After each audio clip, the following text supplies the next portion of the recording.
এমনও লাশের দাফন করেছে। 166 জন লাশের দাফন কার্যে সহযোগিতা করেছি চাঁদপুর আমাদের ইসলামী আন্দোলনের টিম। এমনও লাশের দাফন করছি যেই লাশের মা বাবা সন্তান কেউ নাই, ঘরের চৌখাটে লাশ ফলায় দিয়ে চলে গেছে।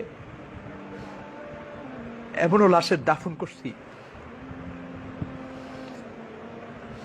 যে লাশের সন্তান ফোন করে বলছে বাবার লাশ অমুক ঘরে পড়ে আছে, এসে ব্যবস্থা করে দিয়ে যান। কোথায় ছিলি তখন? ছাত্রলীগ, যুবলীগ, বাংলাদেশে আর একজন আছেন যারা যিনি এই কষ্টগুলা করছেন। তাকওয়া ফাউন্ডেশনের কিছু পিকচার দেখেছি, আবার এমন পিকচার নিজে তুলেছি। পুকুর পাড়ে লাশ পড়ে আছে, বাগানে লাশ পড়ে আছে, এই লাশের বাবা আছে, লাশের মা আছে, লাশের ভাই আছে।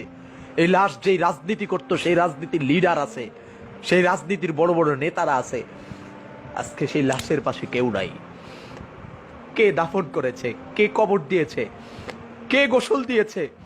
এমনও লাশের গোসল এই 2 হাত দিয়ে দিয়েছি। গোসল দেওয়ার সময় তার গায়ে 108 ডিগ্রি জ্বর ছিল। 108 ডিগ্রি জ্বর ছিল গোসল দেওয়ার সময়।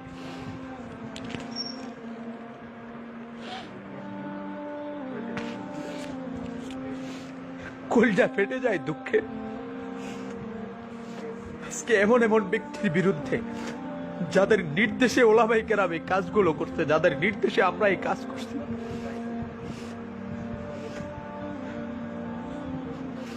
তোমাদের নেতারা আজকে যারা ভাস্কর্যের পক্ষে কথা বলতে গিয়া আল্লামা ফয়জুল করিম আর মামুনুল হক আর বাবুনগরীকে গালি দাও, গ্লাস করা চতুর্মুখী গ্লাস করা রুমের মধ্যে এসি রুমে বসে কোনো কথা বলার প্রয়োজন হইলে কম্পিউটারের মাধ্যমে, মোবাইলের মাধ্যমে ভিডিওতে কথা বলছে, সামনে আসে নাই। কিন্তু প্রতিটা লাশকে কাঁধে করে গোসল দিয়ে আদর যত্ন করে কবরে রেখেছি। কোন সেবার কমতি ছিল না। আমাদের ঘরেও তো বিবি আছে, আমাদের ঘরেও তো আমাদের মা আছে, আমাদের ঘরে আমাদের বাবা আছে। কোন বাবা চায় না তার সন্তান অনিশ্চিত ভবিষ্যতের দিকে চলে যাক। কোন প্রিয়তমা বিবি চায় না তার প্রিয়তম স্বামী অনিশ্চিত গন্তব্যে চলে যাক। যতটি লাশের দাফন আর কাফনে রওনা হয়েছি, বিবি কিছু সময় চুপ ছিল, নীরব ছিল, জবানে বলতে সাহস করে নাই যে জায়েজ না। কারণ সে জানে সে এমন এক স্বামীর ঘরে এসেছে যে স্বামী ইসলাম মানবতার ব্যাপারে কোনো ছাড় দেয় না, মানবতার প্রয়োজনে এগিয়ে যায়, ইসলামের প্রয়োজনে এগিয়ে যায়, দেশের প্রয়োজনে এগিয়ে যায়। আরে আমাদের বিবিদেরও তো আমাদের উপর মহব্বত আছে, আমাদের সন্তানও তো আছে, সন্তানের উপরও তো আমাদের মহব্বত আছে।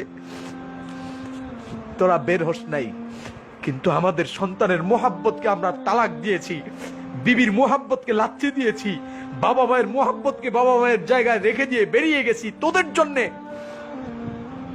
166 জন লাশ চাঁদপুরে যাদেরকে দাফন করা লাশ ছিল, যারা ছাত্রলীগ করেছে, যুবলীগ করেছে, আওয়ামী লীগ করেছে। কই আওয়ামী লীগের কোন নেতাকে তো পাই নাই, যুবলীগের কোন নেতাকে পাই নাই, ছাত্রলীগের কোন নেতাকে পাই নাই। এতগুলো কষ্ট বুকে চাপা দিয়ে রেখেছি, নিজের জীবনকে বিপন্ন করে করোনার লাশ দাফনে এগিয়ে গিয়েছি, কাঁধে বহন করেছি, হাতে বহন করেছি, নিজ হাতে ডলে ডলে গোসল দিয়েছি। আজকে আমাকে জুতা মারো, আমাকে দেশ থেকে ভাগায়া দিচ্ছ, আজকে আমি মৌলবাদী, আমি রাজাকার, আমি পাকিস্তানি, তো তুমি ভারতকে সমর্থন করার জন্য তুমিও বাংলার অপরাধী, তুমিও যুদ্ধাপরাধী, তুমিও দেশদ্রোহী। একই অপরাধে যদি আমাকে দেশ ছাড়তে হয় তো এর আগে তোমাকে দেশ ছাড়তে হবে। আমি যে দেশপ্রেমিক এর কোনো সন্দেহ নাই, আমার অসংখ্য প্রমাণ আছে, এ দেশে আমার অবদান আছে, আমার বাবার অবদান আছে, কিন্তু তোমার কোনো অবদান নাই। তুমি শুধুমাত্র আওয়ামী লীগ এই নামটাকে পুঁজি করে তুমি তোমার পেট বাঁচাচ্ছ, তুমি তোমার সন্তানের আহাল পরিবারের পেট বাঁচাচ্ছ। এই দেশে তোমার কোনো অবদান নাই, বরং অবদান আছে লুটতরার দিক দিয়ে তুমি শ্রেষ্ঠ, ধর্ষণের দিক দিয়ে তুমি শ্রেষ্ঠ, খুন করার দিক দিয়ে তুমি শ্রেষ্ঠ, মানুষের হয়রানি করার দিক দিয়ে তুমি শ্রেষ্ঠ, মানুষের হক নষ্ট করার দিক দিয়ে তুমি শ্রেষ্ঠ। এগুলোর দিক দিয়ে তোমার অবদান আছে।